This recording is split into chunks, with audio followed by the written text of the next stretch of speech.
This is ContactTalkRadio.com. Consciousness in action. And you are taking action into your consciousness by tuning into Contact Talk Radio. And on TuneIn.com, Ping.fm, and UpSnap Mobile. Contact Talk Radio. Long ago, before this day's confusion did begin,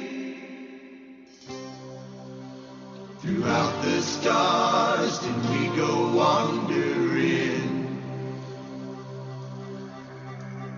Distance was no barrier, and time it had no hope. Free to come and free to go. Free to come and free to go. Open up the book of stars. Open up the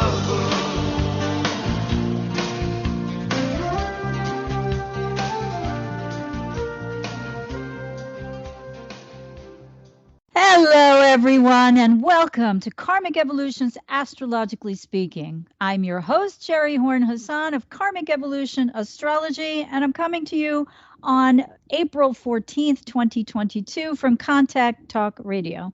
Just a quick reminder that this show aims to bring you the truth about astrology and your soul's karmic evolution. Today, I'm going to skip my usual intro with, my bookkeeping stuff or whatever, in the interest of time, because I've got a lot to say today. And I'll just remind you, for those who are interested in my special discounted 1-hour Karmic Evolution Natal Insight reading, which I offer to listeners only, you can feel free to contact me about this reading at SHERI, that's SHERI, at karmicevolution.com. Other than that, you can find my show at karmicevolution.com. Go to the upper right-hand banner labeled podcast, and you can listen to the show either live or at your leisure later. So let's get right into this week's Astro news you can use. The monthly cycle was waxing still as we experienced the long-awaited Jupiter-Neptune conjunction in Pisces at 23 minutes, 58 degrees of the sign on April 12th, which was 2 days ago, for the first time in Pisces in 166 years. So this highly idealistic and altruistic combination may bring true spiritual enlightenment to some, but magnify the level of delusional thinking for others. However, the true meaning of this meetup revolves around analyzing not only the positive possibilities inherent in this archetypal combo of energies, which is, to say that a lot of astrologers focus on the positive side. Oh, this is a great time for a spiritual breakthrough. And all of that is most definitely true. But I tend to, focus on the potential negatives because they show us where and how we might need to make progress. Now, Jupiter, the planet of expansion of consciousness, meeting Neptune, the planet representing the collective's unconscious, first and foremost provides us all opportunities to join together and gain a heightened understanding that no man is an island. And therefore, we're all in this thing called life together. Such is the sense of collective unity we see throughout the world now, as parts of it are engaged in literal war. As the poet John Donne wrote, and here I quote, "Any man's death diminishes me because I am involved in mankind," end quote. So the higher manifestation of this Jupiter-Neptune conjunction, which occurred on the 12th, and that makes it just prior to Mars' entrance into the sign of Pisces today, April 14th, and the April 16th Libra full moon, is the understanding that fighting a war, whether one is actively engaged or assisting and supporting from the sidelines. Remember, he also serves who only stands and waits, right? Exists as a byproduct of the collective shadow side. power and control of others is something we're all being asked to give up now that the transiting karmic South Node is in Scorpio, and we're being asked to move toward the Taurus North Node's peace, calm, and serenity, particularly around shared abundance now. So Jupiter represents law, higher education, philosophical and moral beliefs, foreign concepts and ideas, and religion. And Neptune's about the amorphous state akin to floating in the Euroboric waters of the womb, where all was peaceful, calm, and all we needed to sustain our life was at our beck and call. In utero, if we're thirsty, we drink. If we're hungry, we eat. If we're tired, we sleep. We don't need to do a thing, right? So we just floated blissfully unaware of the world outside and its potential grief, pain, rage, greed, hatred, jealousies, manipulations, or any other human emotions. Everything we experienced there contributed only to our serenity, our protection, and our safety, and we didn't have a care in the world. And this is why the Neptunian and Piscean archetypes often connect with addiction. Addiction represents any individual's attempt to return to the peaceful calm of the womb environment in order to remove or shield oneself from the hurts, agonies, and emotional pains of the outer world. Neptune and Pisces represent our desire to get back to this blissful state where once we were responsible for no one and nothing at all. So Mars entering Pisces now until May 24th tells us it's time to find our inner warrior. And remember, this was a theme also at the recent April 1st Aries new moon. At that time, we want to find our inner warrior to help heal old karmic wounds. Well, that's not like we needed to know that for one day or for 2 weeks, although this is, clearly the waxing portion still of the cycle until the 16th when we hit the Libra full moon, which I'll talk about in a few. But, it allows us also with Mars going into Pisces to go deep to discover where we may have become our own worst enemy. Mars going through Pisces, in my opinion, is similar to the transit of Mars through one's 12th house. And the 12th house is known as the house of hidden enemies. And that is where, if we are striving to become truly conscious, we can look around now and discover, as Walt Kelly noted back in the 1950s in his cartoon Pogo, when Pogo the possum surveys the forest, he looks around with his friend Allie the alligator, and he sees the forest floor is strewn with garbage. And he says to his friend, "We have met the enemy, and he is us."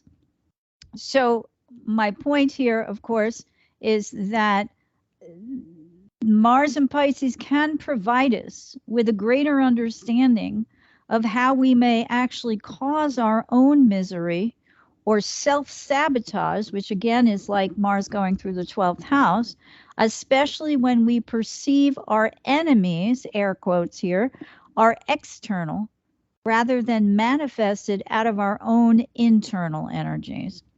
So when the Libra full moon occurs at 11:55 a.m. Pacific and 2:55 p.m. Eastern time at 26 degrees and 46 minutes of Libra, opposite the Aries Sun, which is separating from its conjunction to Eris, which is at 24 degrees and 21 minutes of Aries, we might ask ourselves if the war we see raging all around us, and here I am talking about the Russian invasion of Ukraine, but one that's drawn nearly universal empathy on the collective level under this Jupiter-Neptune influence, is simply a metaphor for the war raging inside of us all and projected out in concrete physical form into the collective. In other words, that's the definition of the collective unconscious.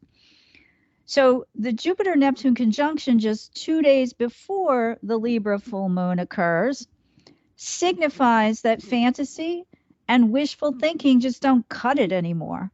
We need now to release any attachment because of the full moons. Because, during the Jupiter-Neptune conjunction, the sun was conjoining with Aries. So we want to release any attachment to the chaos and discord in our own lives so that we might find a greater sense of inner harmony moving forward. And that inner harmony derives, at least in part, from a sense of unity with collective energy, which can then, instead of the rage that we might feel inside, or the self-sabotage or the self-hatred, or whatever that we project out, we can project out instead this sense of unity with the rest of the human collective and release the need for war. On the positive side, this Jupiter-Neptune conjunction brings to the max a tremendous amount of empathy, which I think I already mentioned, as illustrated by much of the world's reaction to the Russian invasion of Ukraine and the atrocities that have been found out to have been committed in the name of a delusional cause, which, according to Russia, is to denazify Ukraine. Now, we may look at some of the other occurrences that resonated with the Jupiter-Neptune conjunction, both leading up to it and on the day of, right? So the first one that comes to mind, and I'm only going to list a few, but you guys, undoubtedly will have others on your minds. But the first was the fact that a new Black female Supreme Court justice was elevated to the highest court in the land, and that she now represents a group of citizens that were not represented before. So you see the expansion, you see the Jupiterian legal aspect, and you see the Neptunian collective. We are all in this together. No man is an island, and that includes every color, race, gender, etc.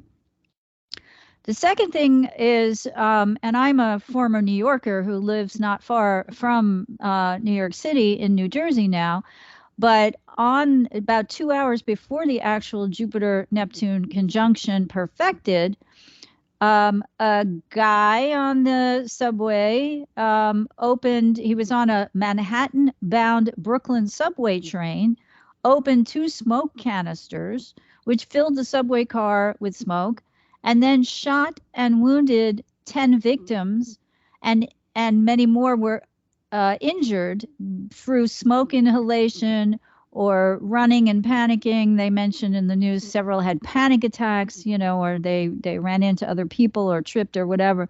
So you can imagine that kind of scene. And if you haven't seen it on the news, there's many different videos that have been playing online and on broadcast and cable TV. But how weird, right? That like you're sitting there and Jupiter and Neptune are about to conjunct, and all of a sudden the train is filled with smoke and you can't see anything. Now, in addition to that, once they've sussed everything out because they caught the perpetrator, right, is that he was a lousy shot. Most of the people who sustained injuries did so in their knees or their lower legs. So, they haven't figured out that whole story yet, but hello, I hate to put it this way, but it's like, if you're going to shoot someone, you want to do it right? Anyway, so his vision was obscured as well. But it turns out also that he's someone who suffered from mental health issues for many years. And, there we have another, in addition to addiction, we have another potential energy that's related to Neptune, the planet of illusion, confusion, and delusion. The other one is the setting on fire of the Russian warship Moskva, which is the pride of its fleet, by the Ukrainians. Also happened yesterday, I believe, in a kind of David and Goliath type victory. If the Russians are doing so well, why are they losing so many tanks and soldiers and, the pride of their warship fleet? And finally, the efforts of many conservatives And I'm talking here about the US, but also will remind everyone that we're still under the auspices of the Saturn in Aquarius square to Uranus and Taurus, as we were last year in 2021. It's again widening a little now, but it will come back into tighter orb by September and October. And that means, its effects are still being felt throughout most of the rest of 2022. But it seems to represent the efforts of many conservatives to turn back the clock through legislative endeavors. Again, I'm relating this now to Jupiter Neptune, that restrict the rights of average citizens, including issues like voting rights, abortion rights, and in the realm of education, where legislators are trying to ban books, or local school boards are being condoned for banning books, and they're upholding it on the state level, or outside municipalities. So it's an interesting commentary on the fact that there's hardly any center right anymore, which many of us know who keep abreast of politics, because there's no Republican Party anymore. There's only extremists, right? But also in relationship to Jupiter Neptune, many of these folks want to return the U.S. to days of yore, before states fell under the auspices of federal jurisdiction. And I think the fact that and I'll mention this a little later, but the Jupiter Neptune conjunction coincides. It's a recurrence of the energy that happened in 1856. So I'm going to get into that in a little while.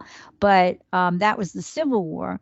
But if we're also mindful of the fact that we're still undergoing or under the auspices of the U.S. Pluto return, that was the fight.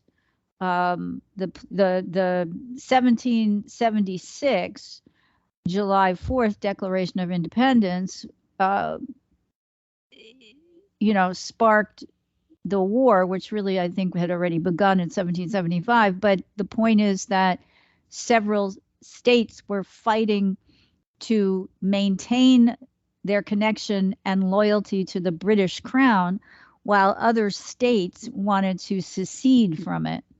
So the end result, of course, was the formation of the United States of America, where they all came under the auspices of a slowly congealing federal government. And in 1856, which was when, of course, we had the last Jupiter-Neptune conjunction in Pisces, we had the Civil War brewing, and that was the beginning of the Civil War, actually, but that was also states fighting to secede from the Union. And I'd said this before on the show. The Pluto return was like the states were fighting to remove themselves from under the auspices of the British Crown in 1776 and after. And in the 1860 to 65, when we had the Civil War, we had the states fighting to remove themselves from the federal domination. And now we have a lot of these states, which has been slowly happening over the past few years, who, especially since the November 2020 presidential election, who want to revise their ability to be more powerful vis-a-vis what they can and cannot do under federal jurisdiction or federal legislation.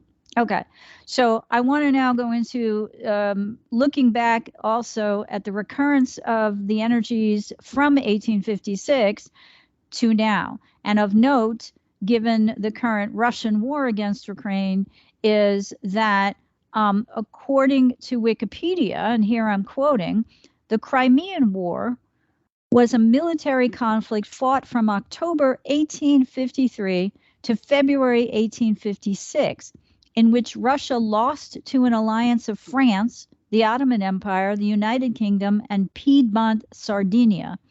The immediate cause of the war involved the rights of Christian minorities in Palestine, which was part of the Ottoman Empire. So we see again the religious connotation of the influence of Jupiter. The French promoted the rights of Roman Catholics, and Russia promoted those of Eastern Orthodox Church. Longer-term causes involved the decline of the Ottoman Empire, the expansion of the Russian Empire in the preceding Russo-Turkish wars, and the British and French preference to preserve the Ottoman Empire to maintain the balance of power in the concert of Europe. I think we can see echoes vis-a-vis NATO, of NATO here in a Western alliance, right, to maintain the power, the balance of power. And Wikipedia goes on to say it has widely been noted that the causes, in one case involving an argument over a key, had never revealed a, quote, greater confusion of purpose, but led to a war that stood out for its, quote, notoriously incompetent international butchery. So how interesting is that when we look at these current day parallels, right? Particularly about saying the cause of the actual war at that time seems to have been obfuscated, confused, lost in a haze, right? I know too that it was in the 1950s that the U.S. Began the abolitionist movement leading up to the Civil War. And again, according to Wikipedia, more and more Northerners, driven by a sense of morality or an interest in protecting free labor, and again, Jupiter, when it's it's a higher law, a moral law, and that's and I'm going to say that in a minute, but I'll explain that better in a minute. But and then this obviously says an interest in protecting free labor came to believe that bondage needed to be eradicated, meaning, of course, the abolition of slavery. And this eventually led to the U.S. Civil War, which, as noted, was, I said 1860s, between 1861 and 65. So leading up to the 1856 Jupiter-Neptune meeting in Pisces, the Western world also saw the rise of spiritualism, or the notion that spirits who've crossed over can communicate with the living. And spiritualists believe, according to Wikipedia, and here I quote, that spirits are capable of growth and perfection, progressing through higher spheres or planes, and that the afterlife is not a static state, but one in which spirits evolve. The two beliefs that contact with spirits is possible, and that spirits may dwell on a higher plane, lead to a third belief, that spirits can provide knowledge about moral and ethical issues, as well as about God and the afterlife, end quote. So while spiritual enlightenment under this Jupiter-Neptune conjunction is fantastic for the individual, I'd like to point out that the Neptune's a collective planet. Therefore, the more obvious manifestations of this Jupiter-Neptune and Pisces conjunction are being felt through the collective unconscious and its delusion, which is Neptune, that its righteous beliefs, Jupiter, are worth fighting for. So I wanted to hang on because I had a part in here that I think I just left out. But the part was to say that the spiritualistic movement started, or so it seems, with the fact that two young girls said that they heard the spirits knocking on the walls, right? And that happened in upstate New York. And this started this whole trend, and these two girls became marketed, I guess, as psychics or psychic mediums, when in fact it was actually discovered that it was a hoax. Well, where have we seen that word before? And that as part of that hoax, however, even though they were debunked, it was proven that not proven that, but what happened is a lot of the day's thinkers and metaphysicists ended up starting a more serious spiritualist movement. But I want to also note, and again, somehow or other my notes got mixed up, but that the spiritualist movement, because like I said here, it's defined as, a belief in spirits. Now, way back to the ancients, people believed in spirits. It was Socrates who claimed that he was inspired by his muse, which is what we today would refer to as our spirit guide. So the idea wasn't really new, but the fact that it took off as more of a movement that intrigued the collective, right? Which probably led to feeling like, oh, if you can speak to spirits and I can access you to get information from my, crossed over grandmother or whatever, or deceased father, then, that's a belief that pervaded the collective more prominently, right? But if we look at it more, oh, here it is. I do have this, and I didn't. I said, so what? I said, what I was saying is, while spiritual enlightenment is fantastic for the individual, Neptune's a collective planet, and therefore the more obvious manifestations of the recent Jupiter, Neptune, and Pisces conjunction are being felt throughout the collective, and its delusion, Neptune, that its righteous beliefs, Jupiter, are worth fighting for. So what I believe this conjunction is highlighting for us now is how the expansion, Jupiter, of such delusional Neptune beliefs has osmosed Pisces throughout the collective. And like spiritualism, people believed that which they could not see. And the ability to do so harks back to the ancients, which is something I just said, which is, so it's not really anything new. And, Socrates. Now, but it was the fact that the two young girls who started the spiritualist trend were found out to be hoaxers that was the news at the time, although it sparked the more serious discussion and practice of spiritualism that took off among more serious thinkers and metaphysicians as a result. So now we're faced with a world in which big lies trump factual reality, which is unfortunately far more prevalent than those who experience spiritual enlightenment on an individual basis, I believe. I'm talking about as a result of this particular conjunction, and in reaction to the fact that I see an awful lot of writing and posts and stuff like that on Facebook and social media and by email, emphasizing the individual aspect of this. But again, as I pointed out, Neptune is not an individual planet, except insofar as it has to do with delving into an individual's unconscious. So the key here is to understand that Jupiter can expand our consciousness in ways that take us out of our three-dimensional parameters and show us a higher dimension of being. However, the flip side of that is if we go too far, we can lose all sense of reality and become spiritual only by losing sight of the importance of the 3D world, which still does exist. I mean, while incarnate, we are spirits in the material world, right? So despite the fact that Jupiter Neptune should bring us greater enlightenment on a spiritual level, we've seen that much of the world right now is at war. So how could that be? And again, this is where I take issue with some of the astrologers who just focus on the individual level. Yes, we all can do that. Yes, we're all capable of that.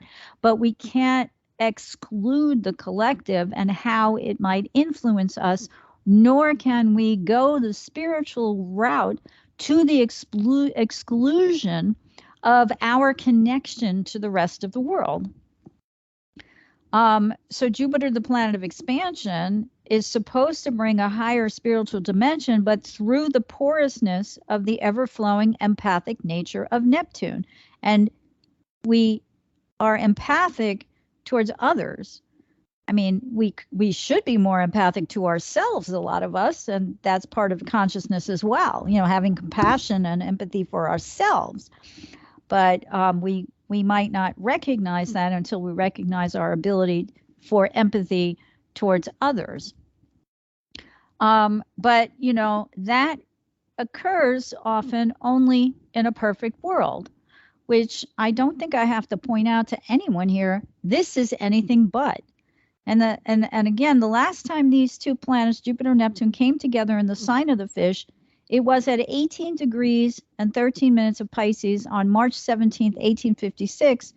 And, this time it's at 23. I can't remember what I said, 23. Hold on. 23, where is it? 18 to 23. It's almost 24. I think it was 2350 something. But anyway, the deal is that, it's 5 or 6 degrees apart. That's how far the conjunction has moved over all that time. In any case, collectively, it's the negative side of Jupiter we must be mindful of not falling prey to, especially as this current conjunction hits its height now and will be followed by Jupiter entering Aries on May 10th. So the danger of fighting for a cause harks back in my mind to medieval times and the quest of the knights of the Round Table, or the British, French, whatever, to march into Jerusalem to kill the infidel back during the Crusades of the 11th and 12th century, well, the 11th and 1200s, right? Jupiter's connotation, as I mentioned before, always includes higher law. But since many consider higher law to be the will of God, it often takes on a religious and a moral tone. And in this day and age, it's both religious and political because, again, the Jupiter represents the courts, as the two have become more and more intertwined over the past several years. Now, on the other hand, it's up to each of us to decide which causes are worth fighting for. And I'm speaking now of the after effects of the Jupiter-Neptune conjunction under the auspices of the Pluto return in the U.S., under the auspices of the continued Saturn square to Uranus. Do we want to ban books in schools? Or do we want to fight against such an idea? Will we fight in part through our vote in the upcoming U.S. midterm elections against the legally imposed abortion restrictions so many states are passing now or imposing now? And there's much more, of course. And astrology is not about taking sides. In other words, one of the mistakes I see a lot of less experienced astrologers making too, and occasionally more experienced, is to assign a morality to the planetary archetypal meanings and their movements. There is no such thing. I always say the universe is benign. It has no vested interest in making any of us suffer. Rather, it provides us every moment of every day opportunities to grow in consciousness. It is simply up to us to recognize those moments. Some of us recognize them young, some of them it takes until midlife, and some of us die without ever recognizing them. That has to do with our own individual soul journey, which is, by the way, something I discuss in my 1 hour discounted karmic evolution natal insight reading. So, but again, the heavens show us the energies in play. And it's up to each of us to grow in consciousness about whether we want to continue in past soul conditioned patterns of behavior or to expand beyond these now. Now, the Libra moon at the full moon on the 16th shines the Aries, reflects the Aries sun's light back onto itself to remind him he can't make all the decisions. He can't do everything on his own. He can't act unilaterally. Libra's archetypal energy begs the Aries sun to consider bringing back balance and harmony to any situation through negotiation and compromise now. But we must keep our hopes of success in check, given the moon's quincunx to the Jupiter and Neptune conjunction, which is, just beginning to separate at this lunation in Pisces. Negotiations must be realistic and not pie in the sky, or they won't work now. Now, the moon is also quincunxing the Taurus North Node, and well, hang on a second here because I think I'm getting confused. Hold on, let me look at the chart. When in doubt, go to the chart. Hang on. Yeah, the moon is quincunxing. It's just past a quincunx to the north node in Taurus at almost 24 degrees, which makes it semi-sextile to the south node in Scorpio. And the sun is likewise quincunxing the south node in Scorpio. And that is a south node from the sun in Aries to the south node in Scorpio. Okay, Aries and Scorpio, when they form a combination like that, can be very powerful and very violent. All right, the other one is from the moon in Libra to the north node in Taurus, and that's more about adjusting relationships. So we're seeing things like the adjustment where the sun is concerned, because again, it's still just separating from Eris, and Eris is in a tighter quincunx to the south node in Scorpio, that they're adjusting the way that they are going to regroup and attack or continue attacking. We all are familiar at this point with the death and destruction and, you know, all the rest of it. While at the same time, the moon quincunxing the north node is telling us we have to adjust how we're going to handle our relationships vis-a-vis either joining together to combat the quote unquote enemy or whether we're going to go it alone. So, you know, that's a kind of important thing. But also the moon's quincunx to Jupiter Neptune says, you know, wishing won't make it so. And Saturn, transiting Saturn square to the currently transiting karmic nodal axis, it brings up a lot of questions about authority, right? And it's possible that some of our hero worship may be dashed now. So, you know, we have to adjust what we're bringing forward with us in our movement towards the Taurus energy from the quincunx by the moon, and what we need to adjust as we lighten our Scorpio south node load in order to do so. So Mercury is approaching his conjunction to Uranus and Taurus, and both are opposite the goddess asteroid Hygeia in Scorpio. So I wouldn't be surprised if we hear any sudden news about the coronavirus new variants taking hold in greater numbers. Now apparently there's 2.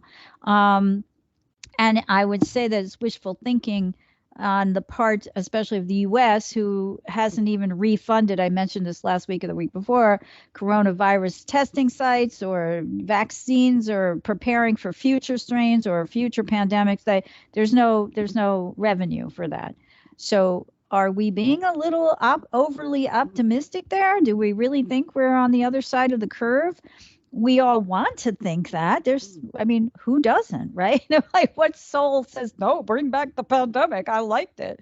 So we're all tired, we're all fatigued. We all want to get out. The weather's getting nicer, etc.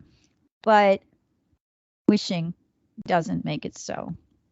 Now, the Libra moon's also trining Saturn, and that might perhaps bring some stabilization to our more rational conversations now, since this is an air trine. However, Saturn's in Aquarius, which may prove more ideologically fixed in its arguments and unmoved by Libra's entreaties to see both sides of an argument now. But combined again with Saturn square to the nodal axis, we have to look at, and I mentioned this very briefly last week, we have to look at where there's a karmic grudge against authority. There are shades of this in the impatience with the U.S. Attorney General Merrick Garland's pace related to the January 6th Capitol riot. But we also have to ask ourselves, where have we lost faith in our relationships with authority? Again, authority meaning government, legislative bodies. Now we refer back to what I said just before about the states legislation trying to take us back many years. The legal system in general, right, which is part of what I'm talking about with the January 6th House Committee and the Attorney General moving too slowly. Saturn is like, I can only go at a certain pace. I'm the judge. I got to make sure I got all the facts and figures. And then corporations, where have we lost faith in the in finances or in our resources, right? So are we going to have enough? Is the stock market going to go up or down? What's happening? What's happening elsewhere in the world with global financial, not only domestic but global and financial inequity. So I remind you that the Scorpio South Node can indicate secrets, lies, hidden agendas, wealth. For example, the oligarchs' hidden wealth, CEOs, who stash money in offshore accounts, as well as the manipulation, coercion, and power plays that squares to the South Node by a planet like Saturn, and it was recently squared by Venus as well, ask us to figure out who we can and who we need to trust, and tells us that in order to trust, we must develop solidly loyal, trusting relationships. We're seeing some of that start to come into play with the Saturn square tightening here now at this lunation with the European NATO people. Some of them, like Finland and Sweden, are saying they might want to join NATO. Others are wary of, what that might mean. So, it's, do we want to get into NATO because they're going to protect us, or is that going to cause us more problems? Anyway, two energies waxing during this lunation include Mercury in Taurus sextiling its ruler Venus in Pisces on April 17th, and Mercury meeting Uranus in Taurus, which perfects April 17th or 18th, depending on your time zone. Now, the former may provide us a break from our worries, especially since it falls for many on Easter Sunday, by spending leisure time with those we love. It's going to be a good day for that. But the latter may find us a bit mentally scattered, or on the flip side, can provide great Uranian flashes of creatively unique insights. So while you're sitting at the table with your family, you might have this flash of recognition when somebody says something about them, or go, wow, no wonder I never liked her, or oh my God, how much I love you. You just said something brilliant, right? Now, I often think the combo of Uranus and Mercury archetypal energies can bring sudden, unexpected announcements also. So perhaps that the U.S. President Biden is going to make a trip to the Ukrainian capital, Kyiv, to show his solidarity with the people there, and that our relationship is a solid one. I mean, there are lots of Taurus North Node in that, right? Expect some backlash, however, as others may attempt to control the narrative when the Aries Sun squares Pluto in Capricorn on the 18th, and those in authority demand accountability. Any breakdown in our personal lives and equipment, or in the collective, can illustrate that something in our environment, both inner and outer, needs fixing, including where in our lives we may need to make a radical change because that area is no longer working for us. This makes me think of the fact that the cameras in the subway stations throughout Manhattan, the camera wasn't working, the security camera at that particular station where this guy opened fire on the train car, right, with a gun. And I heard yesterday that there are like hundreds of cameras that are in disrepair and not working, security cameras throughout the city. So, whether that's related or not, I don't know. But now the sun moves on into serenity-seeking, pleasure-loving, relationship-oriented Taurus on April 19th, moving us away from, moving us away from action-oriented Aries energy and into a more temperate climate until May 20th. As one news pundit said recently, and I quote, "We have to pierce the fog of war to get to the truth." And that's a Jupiter-Neptune thing too. So that may prove far easier to do when the Taurus sun calms things down long enough for us to take stock of our physical resources, to see things more clearly, and to choose to act calmly rather than in impatient or impetuous knee-jerk fashion to someone or something. Now, I'm mindful as well that when Saturn enters Pisces, which won't be until March 2023, while Jupiter's still in Aries till March 2023, I'm going to get into this more in a minute, and its ruler Mars transits through Cancer in late March or May of that year, we may see some of what's been triggered by this Jupiter, Neptune, and Pisces conjunction play out in a not so wonderful way on the world stage. As always, we shall see. But now what I'd like to do is spend the rest of the show reading to you something from a wonderful Turkish astrologer named Baris İlhan, who I saw her post on Facebook. It's long, but it's super, super interesting. And I thought that given today's topic, everybody would appreciate hearing it. So the title that she put on her post is Becoming Conscious of Our Unity in Trouble. And here's what she says. According to ongoing analysis of the current Jupiter-Neptune conjunction, we were expecting to see the idealistic and compassionate principle appear on the scene, bringing our attention to those in need and allowing us to experience a sense of unity. We were expecting good days ahead, but as Jupiter began its approach to Neptune, tragic events started taking place, compelling us to feel compassion to the suffering of others. The images of the war in Ukraine and she had written 3 million people, but it's now 4.5 million people fleeing for their lives, are unfortunately familiar images to us in our region. And she is writing from Turkey. Similar images have come to us in the past from Iraq, from Syria, and from Southeast Turkey. Yet today these events are occurring as our situation is economically very difficult, just as we were hoping for relief with the reunion of Jupiter and Neptune. Actually, we find ourselves on the brink of the Third World War. Of course, the tension between Saturn and Uranus, the COVID pandemic, have compounded the situation. At the end of 2020, the conjunctions of Pluto, Saturn, and Jupiter were spelling out the collapse of the capitalist world system, bringing on trouble everywhere, and the slow emergence of a new model. And the upcoming, she wrote this obviously before the Jupiter-Neptune exact conjunction on the 12th, was expected to offer an opportunity for the dissolution of the old order and a chance to resolve the problems and make people happy. Will this happen? Most likely the seeds for these changes are being sown right now, but they are invisible to us. Neptune. There is no rosy picture to be painted right now, and we understand that transformation will be painful and our troubles are not over yet. Neptune and Jupiter conjunction is most strongly defined by the sense of unity that it reveals. In a capitalist system where individuality is key, me, my company, my gains are top priority at great cost to nature, to the rest of the world, to workers. Here, humanity is not the concern, but merely the maximization of profit.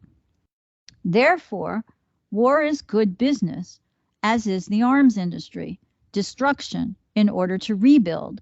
This is how war is considered now. And that's interesting because I keep thinking, who's going to rebuild Ukraine?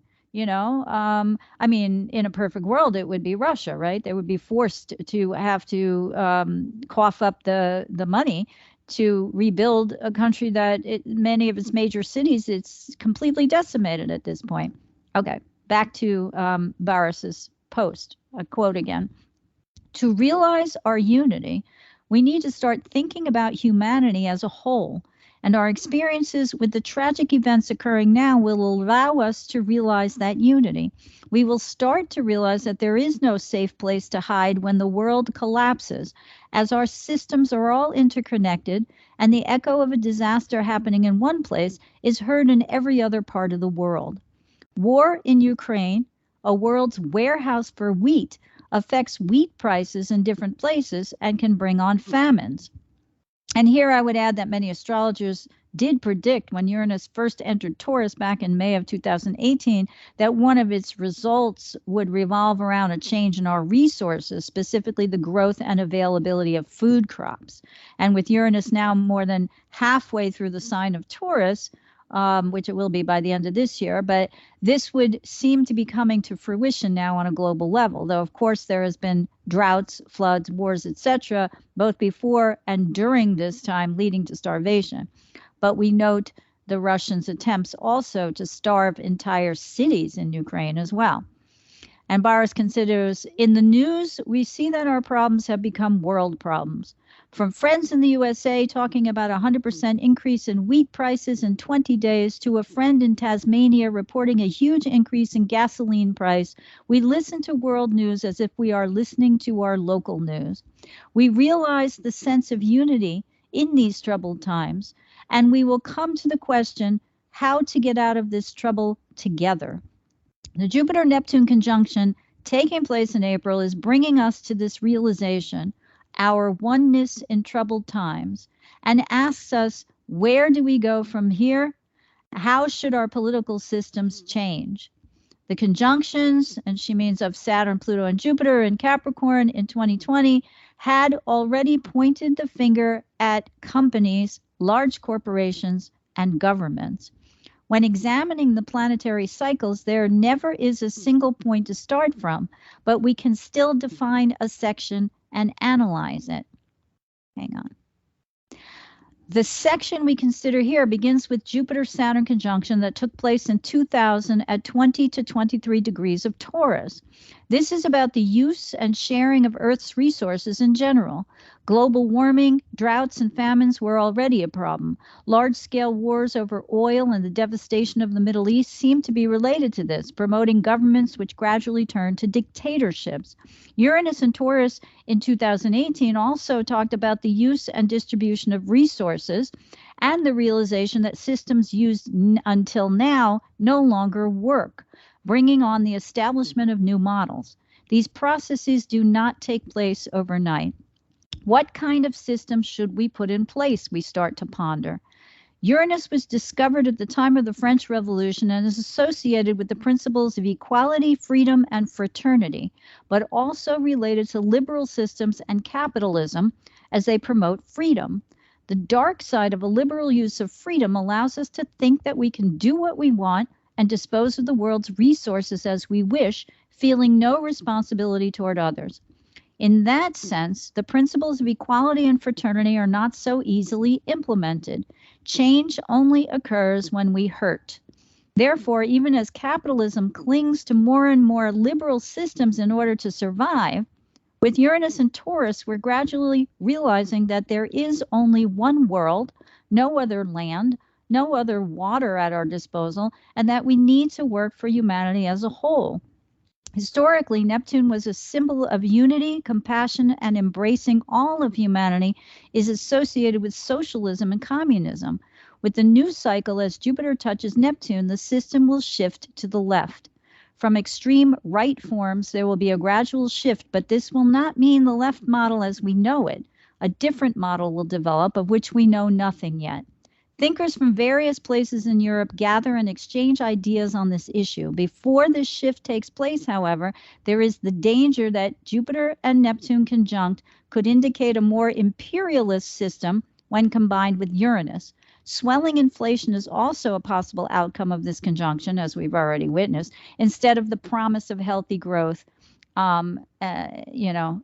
It seems we'll have to wait a little longer to see the accomplishment of the sense of unity coming from the acceptance, understanding, and support between people.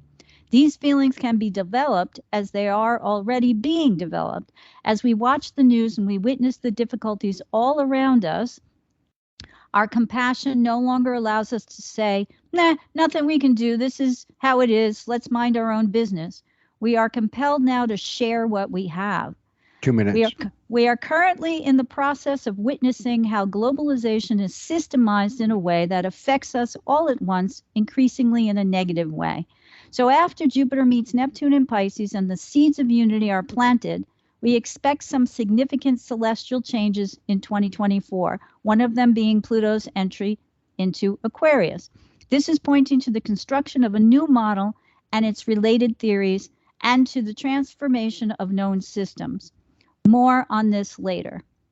And I am going to probably have to finish the rest of this next week because it appears that I am out of time. But I do want to continue with this because it is such an interesting post and it's not going to go anywhere in terms of its meaning. So stay tuned. Come back next week. We'll be talking more about whatever's going on then. Probably the upcoming, Join me next week, April 21st, for another episode when I'll be joined by my friend and fellow astrologer, Marina Orms, and we'll be talking about the upcoming solar eclipse on April 30th. So thanks, everyone, for joining me today. I hope you found the information presented here helpful as you continue your karmic evolution in this lifetime. Till then, may your journey be filled with karmic healing and the joy of greater consciousness. Namaste. Long ago, before this day's confusion did begin, throughout the stars did we go wandering. Distance was no barrier